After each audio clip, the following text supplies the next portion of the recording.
Clip number 218। इस clip में आप कुरान पाक की सूरह निसा की आयत नंबर 142 से 144 तक की तिलावत, तर्जमा और तफसीर कुरान सिरातुल जिनान सुनेंगे। बिस्मिल्लाहिर्रहमानिर्रहीम। तर्जमा, अल्लाह के नाम से शुरू जो निहायत मेहरबान रहमत वाला है। इन्नल मुनाफिकीन युखादिऊन अल्लाह व हुवा खादिउहुम व इज़ा क़ामू इलस्सलाति क़ामू कुसाला युराऊन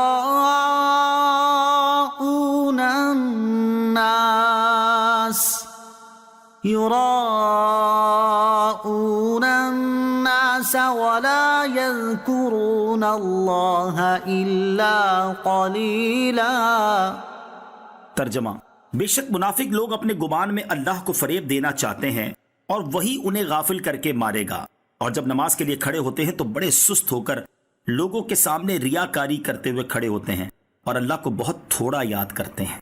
इन्नल मुनाफिकीन युखादिऊन अल्लाह, बेशक मुनाफिक लोग अपने गुमान में अल्लाह को फरेब देना चाहते हैं।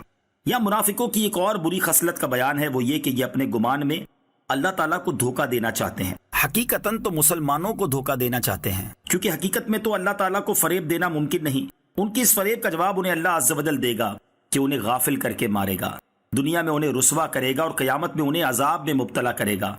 इन मुनाफिकों की अलामत यह है कि जब मोमिनीन के साथ नमाज के लिए खड़े होते हैं तो मरे दिल से और सुस्ती के साथ खड़े होते हैं, क्योंकि उनके दिलों में ईमान तो है नहीं जिससे इबादत का ज़ौक़ और बंदगी का लुत्फ़ उन्हें हासिल हो सके। महज लोगों को दिखाने के लिए नमाज पढ़ते हैं। नमाज में सुस्ती करना मुनाफिकों की अलामत है। इससे मालूम हुआ कि नमाज में सुस्ती करना मुनाफिकों की अलामत है। नमाज ना पढ़ना या सिर्फ लोगों के सामने पढ़ना जबकि तन्हाई में ना पढ़ना, या लोगों के सामने खुशू व खुजू से और तन्हाई में जल्दी जल्दी पढ़ना, या नमाज में इधर उधर ख्याल ले जाना, दिल जमाई के लिए कोशिश ना करना वगैरह सब सुस्ती की अलामतें हैं। नमाज में खुशू व खुजू पैदा करने का आसान नुस्खा। किसी ने हजरत हातिम असम रहमतुल्लाहि तआला अलैह से उनकी नमाज के बारे में पूछा तो फरमाया, जब नमाज का वक्त करीब आता है तो मैं कामिल वजू करता हूँ, फिर जिस जगह नमाज अदा करने का इरादा होता है वहां आकर इतनी देर बैठ जाता हूँ कि मेरे आज़ा इकट्ठे हो जाएं। इसके बाद ये तसव्वुर बांध कर नमाज के लिए खड़ा होता हूँ कि काबा मुअज़्ज़मा मेरे सामने है, पुल सिरात मेरे कदमों के नीचे है, जन्नत मेरे दाईं तरफ और जहन्नम बाईं तरफ है, मलकुल मौत अलैहिस्सलाम मेरे पीछे खड़े हैं और मेरा ये गुमान होता है कि ये मेरी आखिरी नमाज है। फिर मैं उम्मीद और खौफ के दरमियान कयाम करता हूँ और जैसे तकबीर कहनी चाहिए वैसे तकबीर कहता हूँ और ठहर ठहर कर किरात करता हूँ। आजिज़ी के साथ रुकू करता हूँ, डरते हुए सजदा करता हूँ। बाईं पिंडली पर बैठकर अपने कदम का पिछला हिस्सा बिछा देता हूँ और दायां कदम अंगूठे पर खड़ा कर देता हूँ। फिर इखलास के साथ बाकी अफ़आल अदा करता हूँ। अब मैं नहीं जानता कि मेरी नमाज कबूल भी हुई या नहीं। मुज़ब्ज़बीन बैन ज़ालिक ला इलाहा उलाई वला इलाहा उला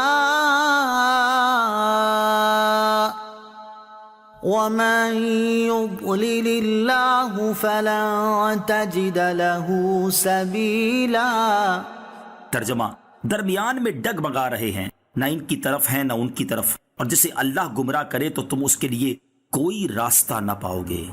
मुज़ब्ज़बीन बैन ज़ालिक, दरमियान में डगमगा रहे हैं, यानी मुनाफिकीन कुफ्र और ईमान के दरमियान डगमगा रहे हैं, क्योंकि ना तो ये हकीकी तौर पर मोमिन और मुखलिस ईमान वालों के साथ हैं और ना वाज़े तौर पर काफिर और सरी शिर्क करने वालों के साथ हैं।